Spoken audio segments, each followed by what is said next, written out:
Ladies and gentlemen, boys and girls, welcome back. Wrestling Paradox Podcast. And boy, oh boy, do we have something special for you. We have a man who has a Hall of Fame career like I'm trying to quote AEW right now. Give me a second, Chris. Hall of Fame career like talent gonna be signing with us. And ours is better He's than he's the hottest free agent the hottest of hot. And independent wrestling. it's gonna be better than Christian Cage. What is this? TNA 2006, guys? Come on, you bring me something better. He's looking at his peeps. Yeah, and I'm gonna ask our guest this in a minute, but if they would have switched the roles of Christian introducing Big Show, been so much bigger. No, It'd been so much bigger. no. Ladies and gentlemen, Wrestling Paradox Podcast is bringing you the hottest interview tonight. First things first, M&J Ecological is our sponsor, 305-697-2258. It only took me 12 and a half weeks to memorize that number. 305-697-2258. Make sure you call Marcus over at M&J Ecological for all your needs. Pest control with any issues, iguanas, lizards, snakes, things like that. It'll get rid of it all. Make sure you guys reach out to CCWFL on Twitter for the hottest, longest reigning school, one of the last true territories around. CCW's been around 16 years, so if you are in the Florida area and you want to be a wrestler, and if you don't live in Florida and you want to be a wrestler, I suggest you move to Florida because this is the best state for it. Make sure you guys reach out to Nelio and Dan over there running the school. And one of our guests tonight is one of their guys. Not one. He's the guy. The guy. And the person we're about to interview, he almost reminds me of that Mick Foley. He's never gonna be that top guy, but he's gonna be one of the best goddamn role players you could find. And that man, ladies and gentlemen, is the hottest free agent in the game, Vic Arson. Vic Arson, everybody. Welcome to the Paradox there. This is long overdue. Oh, and he's got a torch and everything. Thank you. Finally. Finally, Vic Arson is inside the Paradox. Vic Arson is here. Yes, Thank sir. you for having me, guys. Oh, no problem. Trust me, without you, I don't know if the Paradox would be what it is today because, believe it or not, peek behind the curtain, Vic Arson was the first wrestler that we ever spoke to in CCW and opened that door for us and introduced us to owners and management. And from there, the relationship took off. So Vic Arson from the Wrestling Paradox Podcast, we truly thank you for that. Thanks. It's humbling to hear that because, it was at Extreme Action Park. I remember that like it was yesterday. And I was hurt that day. So I was not in the best of spirits that day because I was missing out. I was set to, open up the show versus Jackal. And man, the carpet was swept up from underneath me because I hurt my knee literally like the week prior in training, and I wasn't able to perform. And but I ran into you guys, and here we are. Everything happens for a reason. History. 100%. Yes, sir.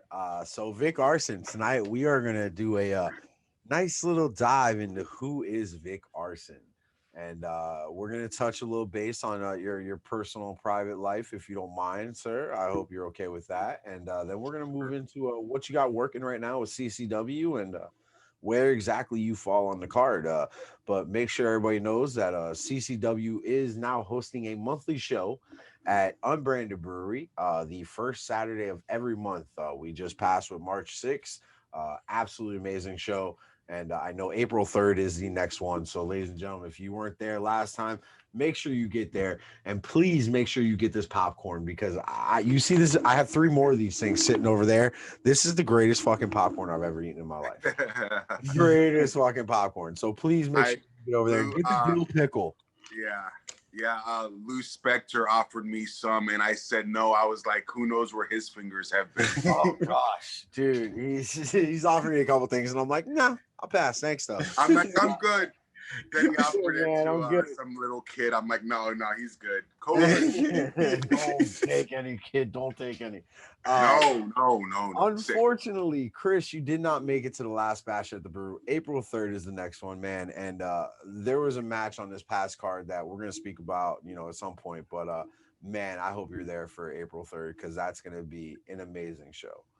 But that's not why we're here. Chris, do you know why we're here? We're here to set fires. We're here to set fires. Mm-hmm. We're here to blaze some shit up. Literally. Mm-hmm. Yeah. Spark it up. Am I interviewing Vic Arson or the Godfather? Val Venus. Roll a fatty for Pimp Daddy, man. Now, talk about making wrestling cool in the 90s, man. Can I ask you guys a question? Good era. Can I ask you guys a question based on our last interview? Because Chris, you weren't there. Mm-hmm. We speak about the Godfather really quick. First things first, Vic Arson, who was your favorite member inside the Nation of Domination? I gotta go with Savio Vega, man. Amazing answer. Boricua. Yeah, there it goes. This isn't a shot for him to get into WWC, everybody, Oh no, I have a story about Savio Vega. Actually, my mom, my parents never really were big fans, but we actually went to a show in Minnesota and we held up the Puerto Rican flag and Savio Vega pointed to us and my mom actually marked out for that. That's awesome. Hell yeah. I love when parents mark. My dad marked on Ric Flair one time and my dad's sitting there like, fuck you, Ric Flair, and like giving him the birds. And I'm like, that's amazing. This is what, when our parents aren't into wrestling and they have that moment and they connect, that's the greatest feeling in the world because then you have that special bond with your mom now. I have that special bond with my dad. I know Chris has had them moments with his parents. Sure. That's really Chris, Nation Domination, favorite character? You're going to laugh when I say this one. Mine was Mark Henry. Mine's Owen Hart. Oh, enough. It's time for a change. God rest your soul. I am not a nugget. Actually, fun fact about me is unfortunately, I witnessed his last match live in Chicago, Illinois. I was there. I met him before the night he passed away. Wow. In the Kemper Arena. That had to be tough for you. As a fan. Yeah, watching Raw the night, I remember, don't even get me started. Like, I had to lock myself in the bath. I was watching Raw with my boys, and I had to lock myself in the bathroom to cry, because it was just so, like, so sad. What a tragic thing to happen.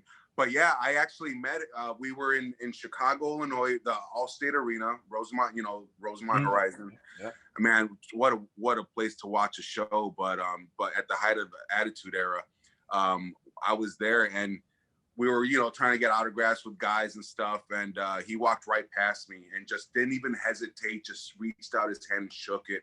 And he's like, hey, how's it going? And I was like, hey. And he kept walking. He just like the nicest guy. And then they had a tag team match. It was Edge and Christian versus Jeff Jarrett and Owen Hart. And in that match, like you could tell Owen was like being a clown. Like he was like ribbing the guys. Like he did like some karate chop randomly on Edge. And I remember watching it at the show and laughing. And then during the Owen Raw tribute, Edge actually brought that shit up. And I was like, wow. And I ran to the bathroom. I'm like, I can't take this. Like what the when fuck? You have a moment like that and you notice something and then you hear another wrestler talking about that same exact moment, you're like, man, like I know what I'm talking about. Like I see what they see. And that's something that you have special inside you. So anyway, back to my Nation Domination story. Rest in peace, Owen Hart. One of the greatest wrestlers of all time. Yes. Honestly, that's not because he's dead. I mean, he really was one of the greatest wrestlers of all time. One of the most underrated wrestlers. Yeah, I thought he outshined Bret Hart in so many facets of the ring. So anyway, my question to Sage Scott was, who was your favorite? And he said Farouk. And I asked him, I said, and I'm gonna ask you too the same question. Did Farouk get the credit that he deserves for doing what he did for The Rock? You know, for who? For who?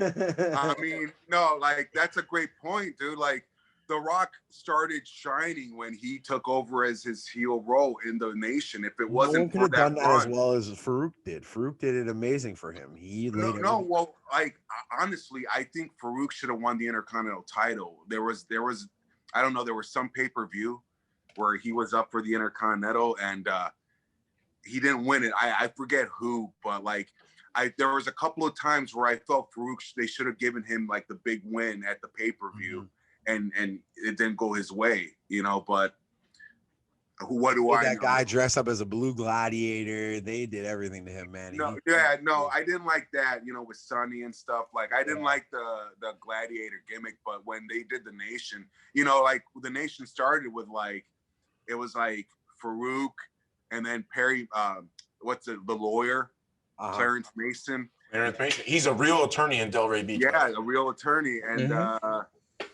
then Ahmed Johnson. Ahmed Johnson. Mm-hmm. But no, Ahmed was feuding in the beginning. In the very beginning, Ahmed was feuding with the Nation. They ended up recruiting Ahmed, but it was like Farouk and like D'Lo Brown was like in a suit. He was still heavy. You know, it was like back in the Shotgun Saturday Night days, and then it evolved into like PG-13. Rappers. My gosh! What's They were the Jamie rappers. Dundee. Yeah, Jamie Dundee from USWA. See, I know my wrestling. So yeah, they used to rap Farouk to the ring, and you know, because the Nation music, which actually evolved into the Rock's music. When you think about it. Yeah. But in the very beginning, it was PG-13 rapping to it. And then it became an instrumental. You know, we are the nation. A domination. PG-13 with the WCW. No.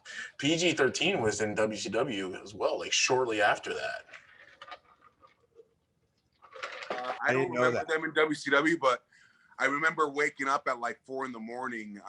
To watch USWA on Saturday mornings, and they'd be on there.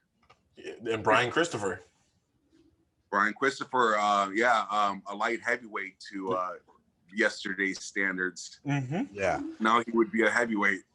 So one of the things about Nation of Domination is they were so influential on so many people.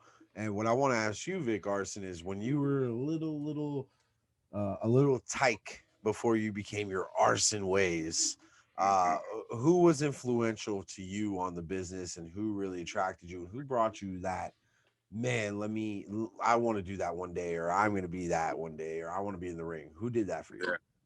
Well, as a kid, I mean, I'm a lifelong fan. It goes back to like as being as little as like the earliest memory I have, I've always been a wrestling fan. But, you know, you got to come a point where like you grow up and you got to like find out what you like about it. You know, like in the beginning, it's like, oh, I like Hulk Hogan, the action figures, blah, blah, blah. It was like 8 years old, man. And I just remember finding wrestling on my own. It was like Superstars. And I've been following the product, but not religiously. And then Big Boss Man. He was, bless you. Big Boss Man was this like fucking dreaded heel, right? He was like taking Hogan out. Like he was like as bad can get. And when he was on the Brother Love show, Jake the Snake Roberts stole $1 Million Man Ted DiBiase's $1 Million belt, right? And $1 Million belt recruited Big Boss Man to go take it back from him, right? So Big Boss Man just wanted to be a bad motherfucker. He went and grabbed like during Jake Roberts' match against the local jobber, he went and jumped Roberts, handcuffed him to the ring, grabbed Damien's bag, which had the snake with the belts in it, and he brought it to the Brother Love show, and he presented it to Ted DiBiase. He's like, what, here?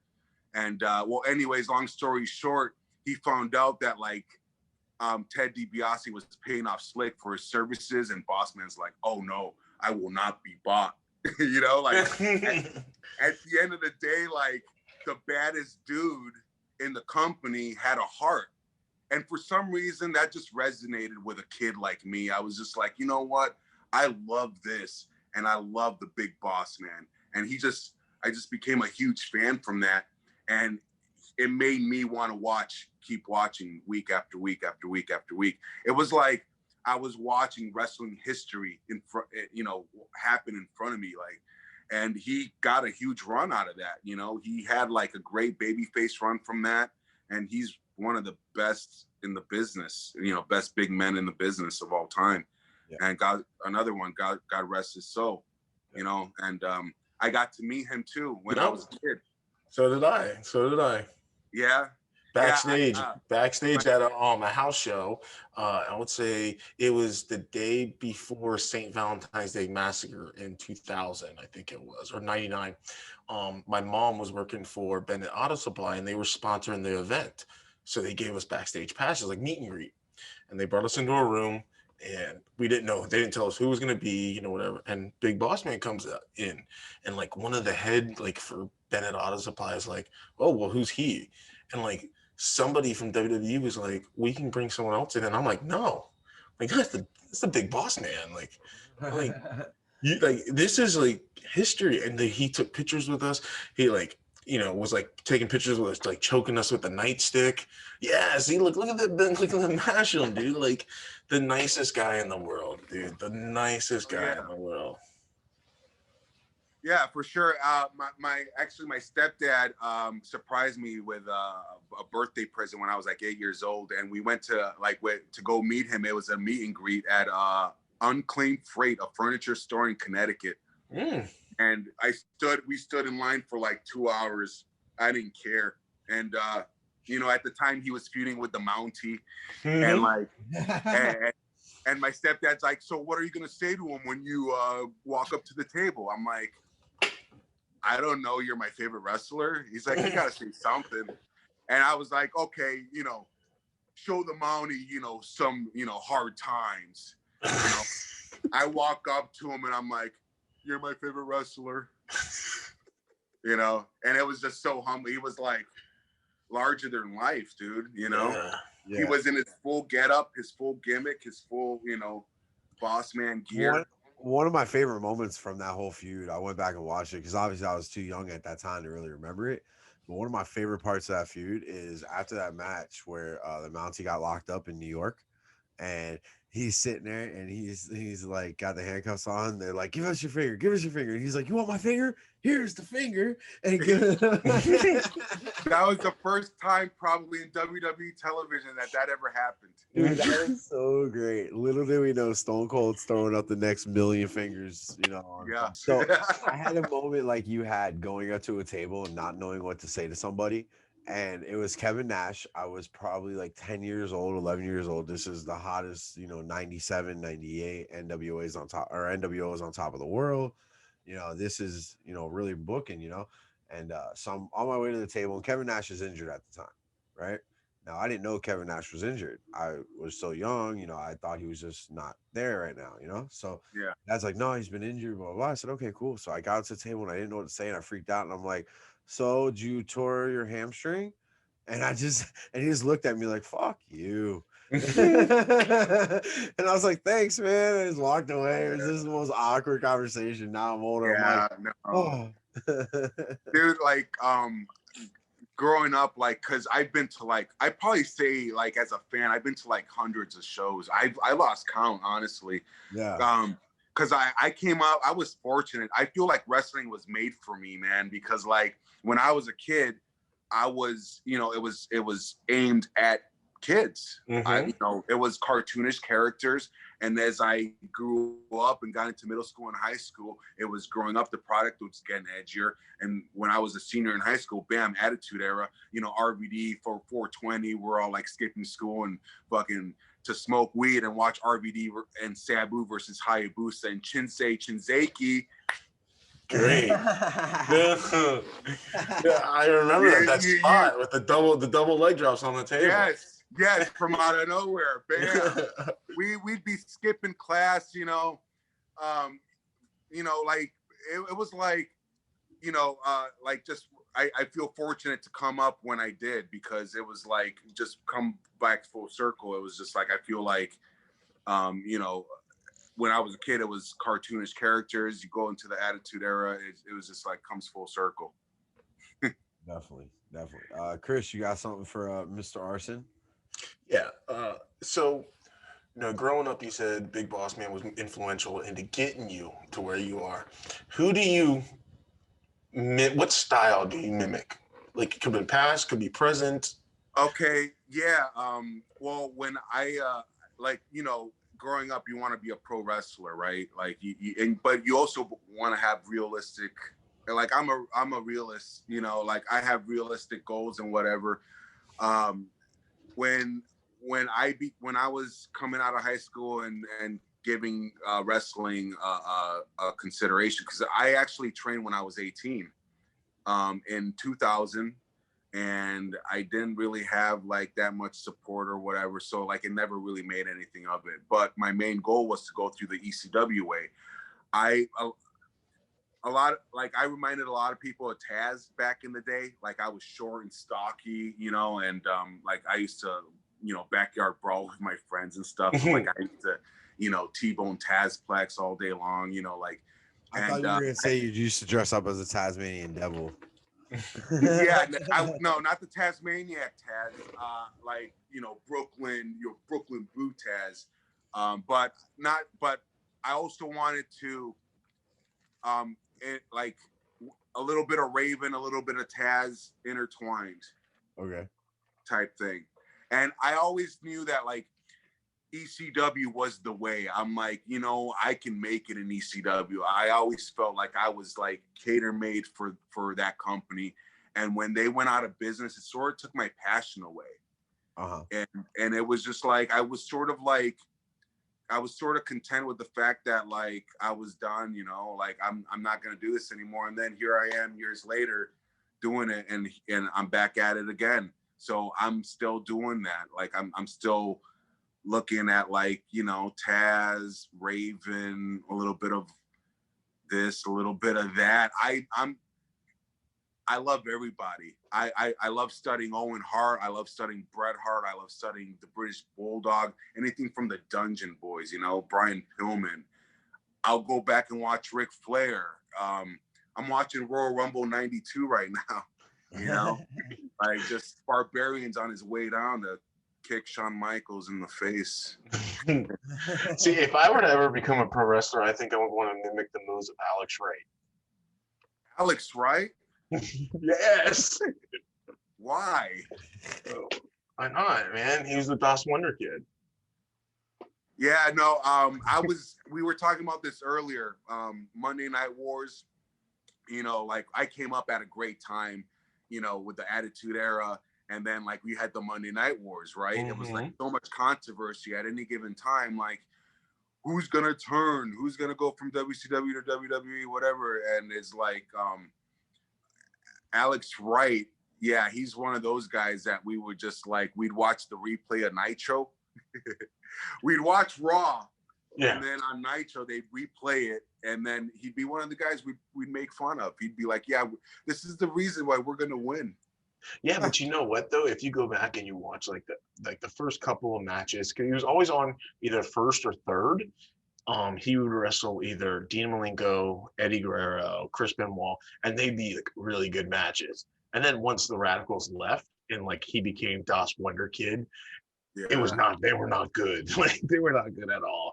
He had that fake mohawk, like that spiked triangle mohawk, and he was wrestling with Prince Ikea, like, geez, come on. Yeah.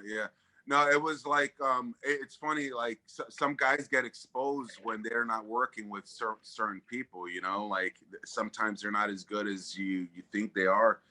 I heard Ric Flair used to have classic, I haven't heard, I saw firsthand, he would have great matches with a lot of people. And then those same people would go on to have terrible matches. Yeah. Yeah. That's the mark of a great worker. Mm-hmm. You can go in there and entertain versus a Broom. Yeah. Did Eric Bischoff have to interview a Broom to get his first job? Yes, with WCW. Yeah, interview a Broom. Bischoff. God, man. If social media was a thing during the Monday Night Wars, mine would be like, you know, like WCW, like at WCW sucks Bischoff eat a dick .com. Like Oh wow, you just sound like me with AEW. No, I'm joking. We might have a working relationship one day. I hate it. You know, first of all, when Big Boss Man went to WCW, I think I cried as a kid. Yeah. Well, the first time or the second time? What's that? With the first time or the second time? Because remember, he was Big Bubba, then went back as Boss Man, then went back as Ray Trailer. No, he was on there as the boss. Oh yeah, the boss. Then he turned to Big Bubba. Then he went to the Big Boss. No, he was the Guardian Angel too. Oh yeah, the Guardian Angel. Yeah. Yeah, because WWE sued them. But no, like I remember turning the channels, and I didn't know where Big Boss Man was. He had been written off after Bam Bam Bigelow jobbed him out at the Royal Rumble. Mm-hmm. I don't know what year, and he was never seen again. And I'm like, what the fuck happened to Big Boss Man? And then I'm turning the channels, and there he is on TBS, cutting a promo as the boss. And I swear to God, I probably cried. I'm like, this can't be happening.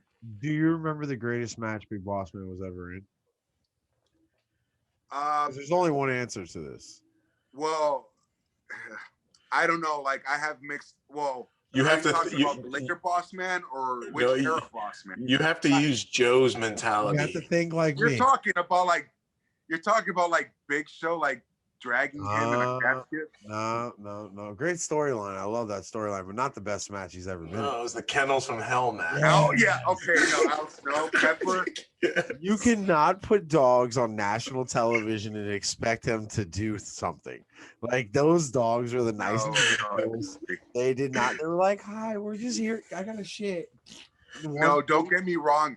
By this time, I had gone Boss. Like I was not a big Boss Man fan at this time. Big Boss Man was my childhood hero. Okay. At this time, I was like. At this time, I respected him. Don't get me wrong, but he was not my guy. Actually, we used to like give him heat. We used to boo the fuck out of him. Yeah. When he would come out. Didn't he rob a bank in the later years? Wasn't there a story about that? Somebody looked like him and robbed a bank, and no, that's Van Hammer. Oh, that was Van Hammer. Mm-hmm. Oh, okay. All right. Well, touch that one. Well, story about him during my match with Bugs Moran. He actually, I can see him like in our match. I go back and rewatch it. During that match, he gets up and he's getting up and taking video of our match. And I'm like, dude, Van Hammer is videoing us. Yeah. Like, it was that in Nashville? Mind. Where was that? That was that was right before COVID. We had it was Rising Tide. Alex Ocean, he hurt his neck. So we had a show to raise funds for his expenses. And it was at the old training facility. Okay. And that was like to that point, it was like the highlight of my young career. Like I had a hardcore match with Bugs Moran and we tore it up. We went like 20 minutes. He got busted wide open. We went and watched it. Oh, you saw it? Opening sequence, you guys put chairs in, you just beat the shit out of each other. yeah. And, well, because that was the first. We actually watched that on the way home that night because we were like, "Who's Vic Arson?" And we got to the house and we watched that match, and I was like, "That's pretty dope." It's funny we say that you're the first person we talked to. Actually, the first interaction with CCW was with Alex Ocean. That was my first interaction. Me and him got into a tiff on Facebook.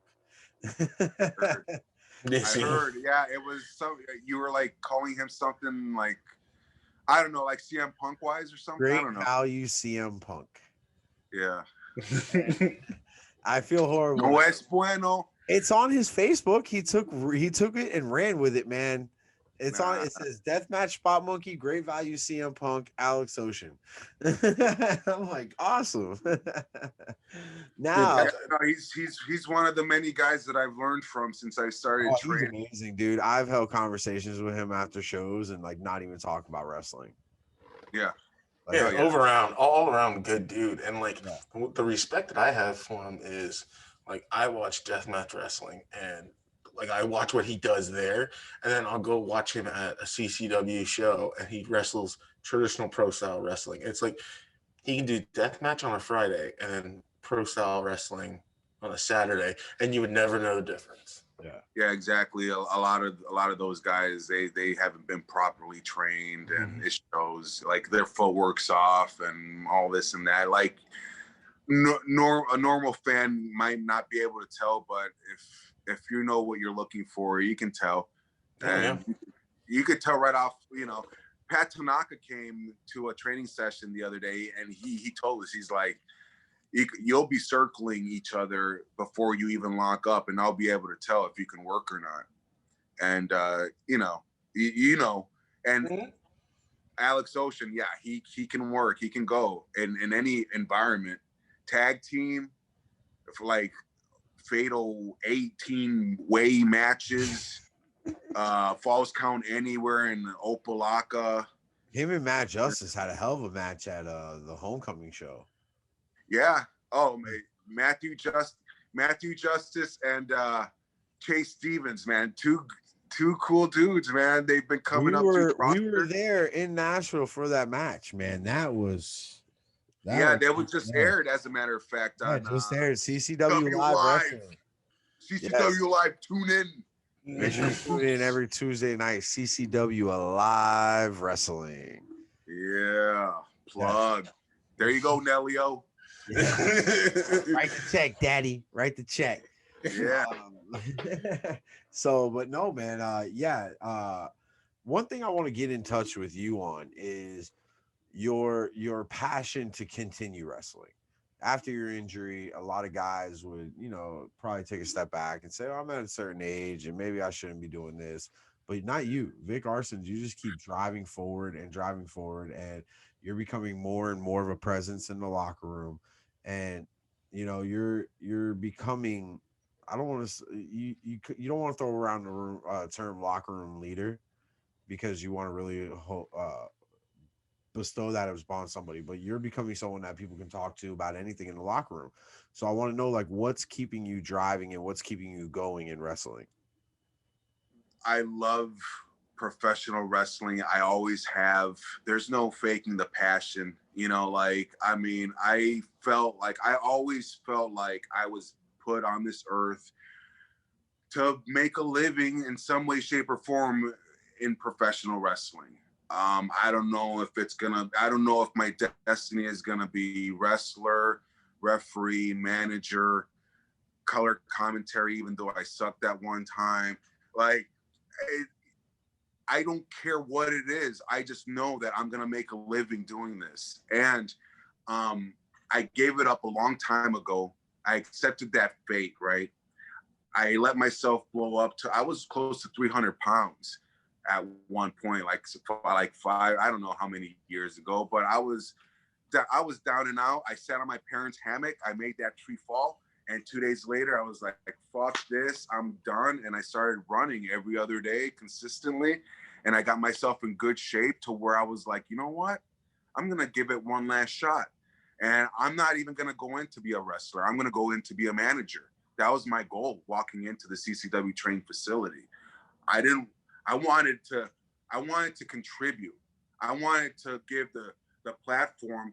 I wanted to help those guys, whoever was in their training, whoever was in there working. I wanted to help them out in any way I could, whether it's taking bumps for them, whether it's refereeing some of their matches, whether it's managing some of them. But when you go in and start training, you got to train just like everybody else. And before you know it, it's like, I'm just as good as everybody that's training. So when Pablo asks you, Vic, you're going to have a match. Okay, I guess I'm having a match, Daddy. Before you know it, It's my debut match at Lauderhill Mall, and here we are. Fast forward 2 years later. You know, it's been just over 2 years now, and yeah, I've been hurt many times. I've been sidelined several times. My knee, like I've had like, if it's not one knee, it's the other. If it's not a hematoma, it's a strained MCL. If it's not that, it's a concussion. If it's not that, it's my heel. If it's not that, it's almost breaking my toe. But you know what? I get up, I crawl myself out of bed because of the love that I have for the business. I feel like I'm going to miss out if I'm not there. Like something's going to happen. If I'm not there at training, Tanaka's going to show up and I'm going to miss it. Or Lanny Poffo is going to show up out of the blue and I'm not going to be there. Like Carlito, Eddie Colon, the list goes on. RVD out of the blue, dude. Like I got his foam finger up there, RVD 420. Like, can you imagine if I was like, oh, I'm gonna take it easy today. I'm not gonna go into training today. And then I see the post the next day, my fucking hero, RVD, was there. And how am I gonna feel? No, like I work too hard to get myself into shape because I respect the business too much to know what it takes. Like I know what it takes to make it. I know the hardships, I know the sacrifice. Believe me, I know. I'm not gonna say my age. It's public knowledge. I'm old enough to know that the sacrifices it takes. You're aging like fine wine, Daddy. Yeah, better with it. Hey, we're late bloomers, man. I'm a late bloomer. Hey, DDP, in my mind, don't become a wrestler until he was like 35. So I mean, anything's possible at this point. In my mind, I feel like I'm 25, dude, and I could go more than that 18-year-old punk Vic Arson could when he was in Dory Funk's camp. I would work circles around that motherfucker. So there's that. I love it. Yeah. So no, it's all up here, and I feel great. Like you know, I don't know where it's gonna take me. Like I'm just gonna keep going. I'm just gonna keep showing up. I'm just gonna keep being there, and just because Vic Arson is not on the card doesn't mean that Victor Acosta is not on the card. Let's just leave it at that. Right? Yeah. Let's just leave it at that. No further because I'll be in there. Like I feel like I can have a good match with anybody at this point. Like not to get. I mean, I have a natural like. I love this more than anything. Right? I grew up watching it, so there's times where I go blank in there and I just kick into like autopilot and I pull shit out of my butt, dude. And I'm like, huh? Okay, let's do this. That works. Like, okay, let's try this one time. Okay, it looked good. Well, just from my interactions, I mean, peek behind the curtain with you. I sat there and I watched you and Bugs in Nashville set up your match, and you guys went, spot for spot. And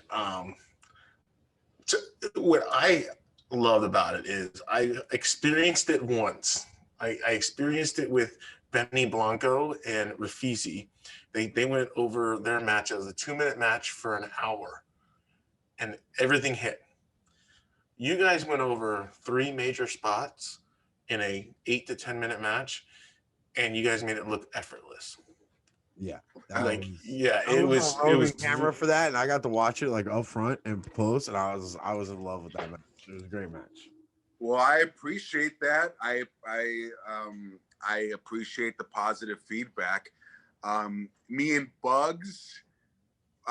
We demand a little bit more from ourselves. Mm-hmm. It shows. We can do better than that. Like, I mean, we can, me and Bugs, we have good chemistry, and it showed from our previous match. We train all the time, and it was the elements. It was in pro wrestling, expect the unexpected. You can go over things all day long. Yeah. But all that stuff can go out the window real quick. And the important thing is, if you're gonna do if you're not gonna be unhappy with your match, right? At least learn from it. Like, there might be some things that didn't go quite your way, but you're gonna learn from it. You'll know what to do next time. Because I'll say this. I went for the Cesaro swing in that match. Yes, you did. Mm-hmm. Yeah, you did. I wouldn't call it a Cesaro. I shouldn't have. I think it was just it was a Cesaro like toss. Yeah. Yeah,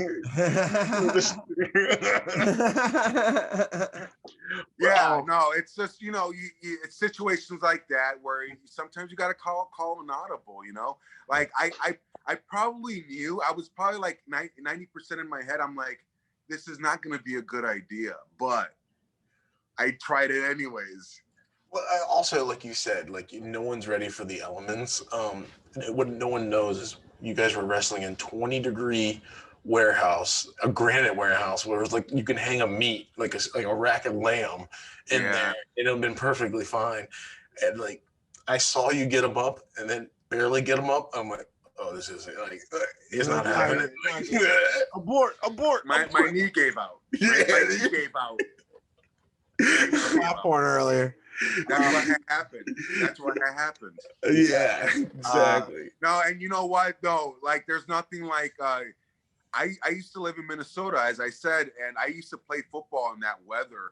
Oof. And there's nothing like getting blown up in that cold weather. That cold weather, you can't catch your breath. You're like lungs start to freeze. Oh yeah.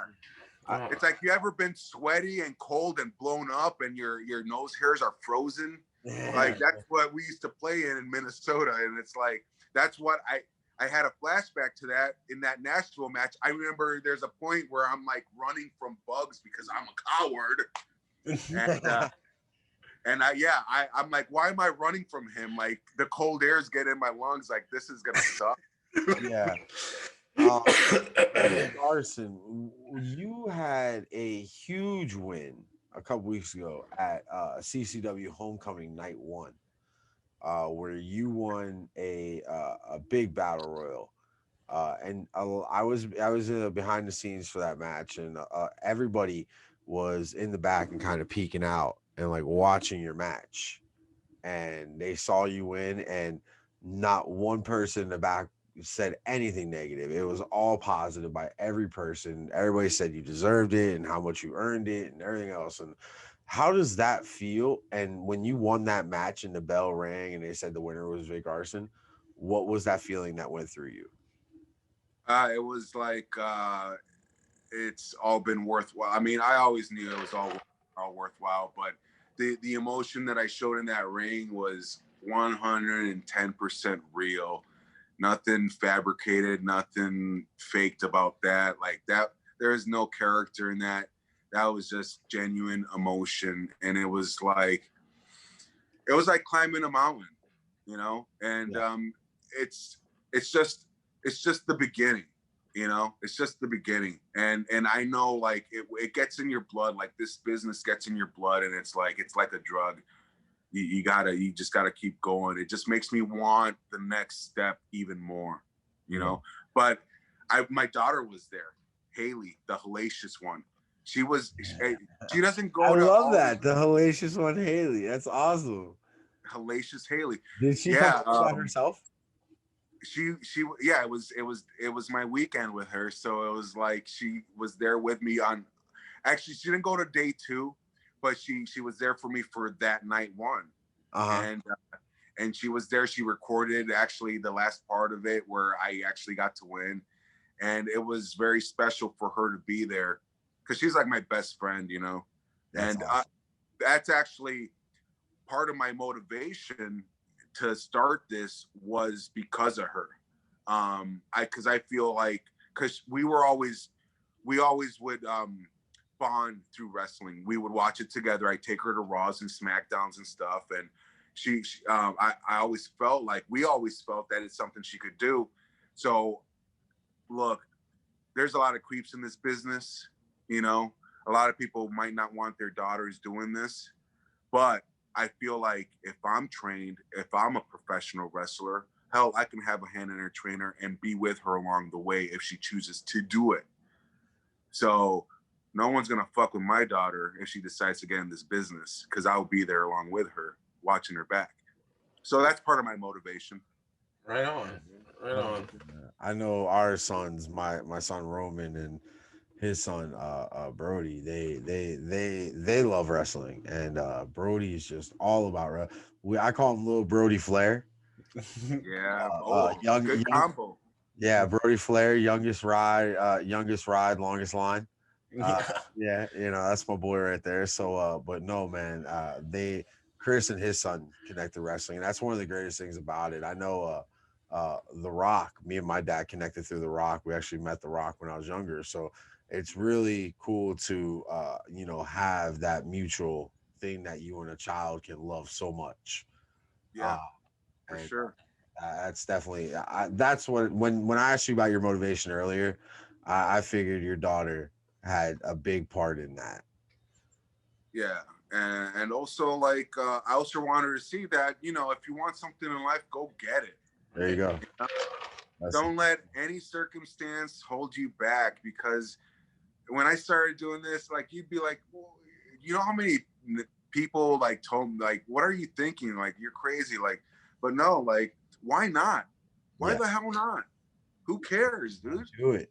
Just, do what you love. I want him to be a wrestler, but he's gonna do whatever he wants to do. But I want him to get into the gymnastics side of things and learning how to flip and doing the right shit, because that's what sells nowadays. I'm a big Jim Cornette fan, Bruiser Brody. I love ground and pound back in the day.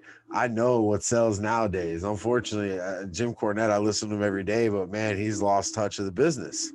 The business is past him now. It's completely different than what it ever was. And you want to set your kids up for, especially your daughter, who can make that decision now on her own and be like, yeah, this is what I want to do. I want to be like my dad, and to make sure they do the right thing and they get trained by the right people. That's very important. And it goes with anything in life too. Like if it doesn't have to be wrestling, it could be whatever she wants to do. Yeah, I'm just there for her. And that you mentioned sports. That's one thing I've been telling her, Haley, if you're listening, join volleyball ASAP. You've been procrastinating. And eat your vegetables and take your vitamins. And go to bed. You shouldn't even be up. Why are you watching this? Why are you up right now? Right. So yeah, no, I want to get her motivated to. Yeah, I know how you can get in your comfort zone. I've been there. We've all been there.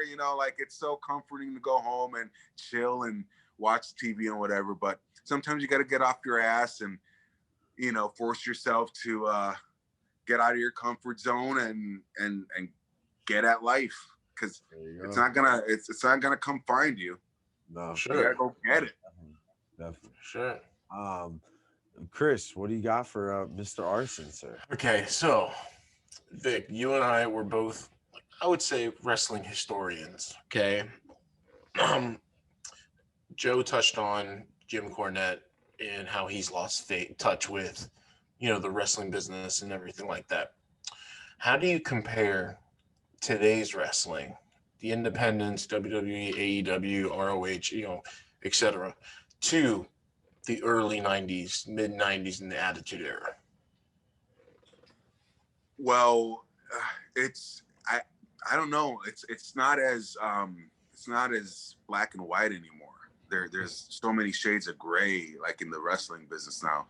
WWE is not like the head honcho like it once was. Like it was in the 90s. You knew the World Wrestling Federation, and then you had WCW. And you always knew like those were the top companies. And then you had your territories and your independents, USWA, ECW, the list goes on and on, Music City Wrestling. What do you got? I want to mention one more for some reason. But anyways, you had, like, if you ever picked up a copy of Pro Wrestling Insider, you go all the way to the back and you'd see all the companies, right? You have WWF, WCW, ECW, USWA, and then you had all the others. World Wrestling Council out of Puerto Rico, stuff like that. But now it's like WWF, like when they beat WCW, it changed everything. They put WCW out of business and they put ECW out of business. It was as a wrestling fan, I miss those days. You know, like of course I was a WWF. I hate to cut you off. Did WWF put WCW out of business, or did they put themselves out of business? They put themselves out of business. Okay, probably. I just want to make sure we're on the same page. We're not blaming, but they won. But WWF won. Bottom line, WWF came out the winner, and you know, it's unfortunate because like I was a WWF guy, but when and then they beat WCW, and it was like, yeah, we won, fuck WCW, Nitro sucks, blah blah blah. But then like months later, you start realizing like, dude, that's not good for business. And yeah, so it's sort of like. It changed wrestling. They got comfortable. Now it's a wide open game. Like WWF. Of course, WWE is still the head honcho, but AEW, what's still going on with that? They gotta keep doing good stuff. But from what I heard this last show, there was like a big dud. So I don't know. They could have used a guy by the name of Vic Arson to set off a bomb. Yeah. In the exploding ring match. But like, you know what? But listen, here's my theory on this, Vic. Like I told Joe, we talked about it yesterday. If you would have shut the pay-per-view off after the 1, 2, 3, after Omega raised his hand and held the belt, it would have been not a perfect pay-per-view, but it would have been a very good pay-per-view. Yeah. Well, I didn't see it. I just, you know, I've heard of it. I heard like what happened, you know, bits and pieces here and there. Like, it's so crazy. Like, you say I'm a wrestling historian or whatever, but it's funny. It's like when I started training, that's like the day literally, and I didn't do it on purpose. It just organically happened this way. Where like when I started training, I stopped having time to keep up with the current product. Like right now, like. I watch wrestling purely to study and learn from it, and I don't have cable either. You know, I cut corners here and there. So like I have my DVD collection. I don't even have the WWE Network. Who does? The WWE Network is under my bed, on my nightstands, on my tables. It's under my bed. It's all my DVDs that are all over the place, and it's very rare that I get to watch a pay-per-view, but hey, if you guys are ever down to invite me over for a pay-per-view or vice versa, I'm down. Anytime I get a chance to watch the current product, I can it's like catching up with an old friend. Mm-hmm. You know, you can just pick right up and just you don't miss the beat. Like you don't need to give me much time. I'll know exactly what's going on within seconds, you know. Yeah, and my wife makes fun of me because I'll put it on in the living room and I'll go in the kitchen and I'll make a drink or something to snack on or something like that, and I'll tell her exactly what's happening, and she's like, "How do you're not even seeing it?" I go, "This storyline has been used 10 times in the past 8 years." I go, "It's the same thing over and over again." You touched on WWF winning, and you know, putting WCW out of business. I think their downfall after that is not that they didn't have any competition.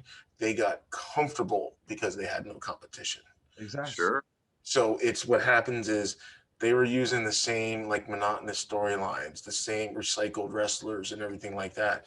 Then once in like the I would say about 2012 to 2015, that's when the independents started rising. That's when you had like PWGs to come up, or this little company called ROH come up, you know, and everything like that. Then all of a sudden, 2015, 2016, the indies were like a hotbed, like everybody. Then British wrestling came, like hotbed.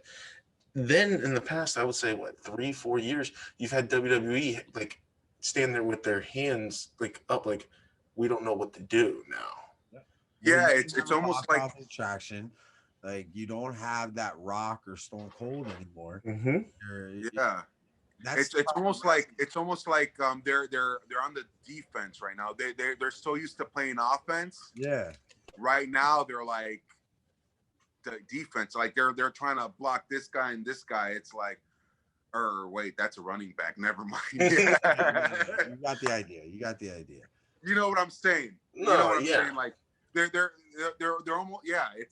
They're not the powerhouse that they were, and we'll see. I mean, I don't really watch, and also too with COVID, I think that has a lot to do with the way the business is now. I mean, I think once the like live events start being let in, we'll see. That's when the real war will begin. No, yeah. You know? And Honestly. what was great about the pay-per-view this past Sunday was the cinematic match with Sting and Darby Allin versus Brian Cage and Ricky Starks. I think was very well done for the hand that they were dealt. It wasn't like boneyard match like esque, but it was at the same time. Sting, it made Sting look like he was healthy, like godlike, and everything like that. And I loved it because I'm a big storyteller in matches. I love the story that's told.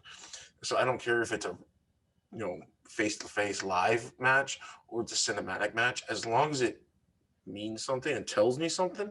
Yeah. I'm perfectly fine. Like if you ever go back and watch a match from this past pay-per-view, you either have to watch the Young Bucks MJF Jericho match or Hardy Hangman Page match. Two hands down were the best matches on the card. Yeah. I've been a MJF fan for a while. I think like right now, out of anybody on that roster, I would have to probably say he's one of the guys that's stealing the show.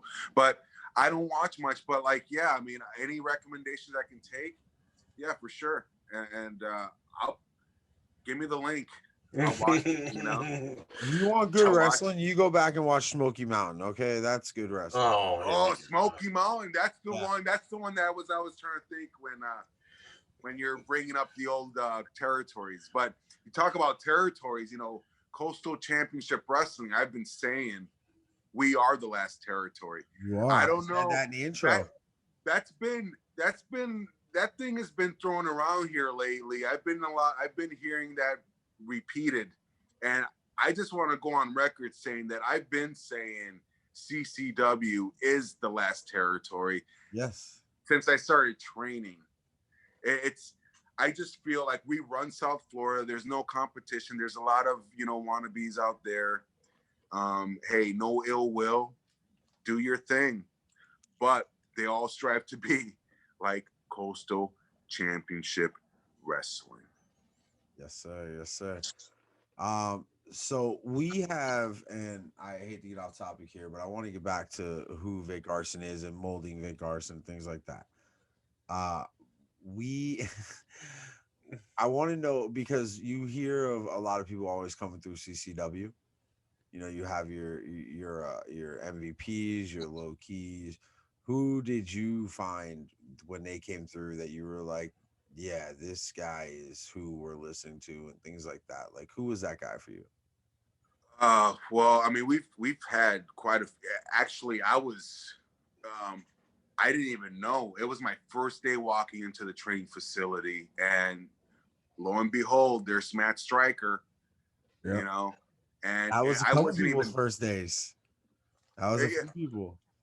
Yeah, I showed up because I was basically I set it up with Pablo, and he was like, I was not training this day. I was just gonna show up, get some information, basically like make sure the place is legit and we're good to go. And I was gonna give him a date. I was gonna start February 11th, later, because this was in January of 2019, and I told him I would start February. So anyways, on my first day, Matt Stryker shows up, and I got a wealth of knowledge right off the bat. I didn't even step foot in the ring, and I'm getting so much knowledge from this guy.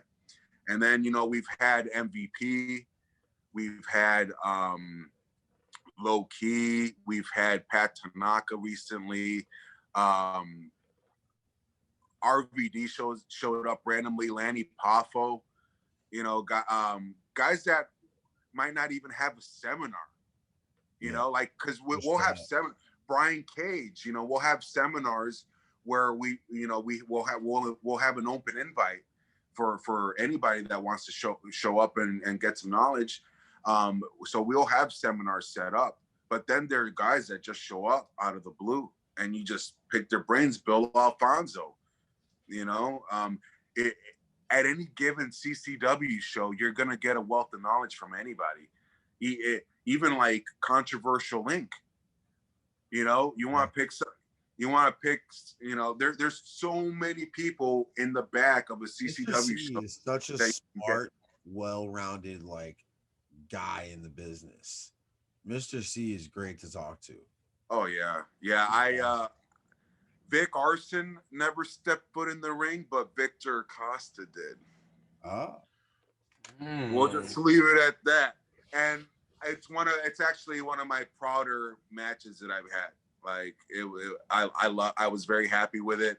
And let me tell you, when I'm not sure if it was Mr. C or Salazar, but somebody belly to back suplexed me, and I went for a ride, dude. I'm still waiting to see the footage. So Nelio, air that shit, dude. Air it, Nelio.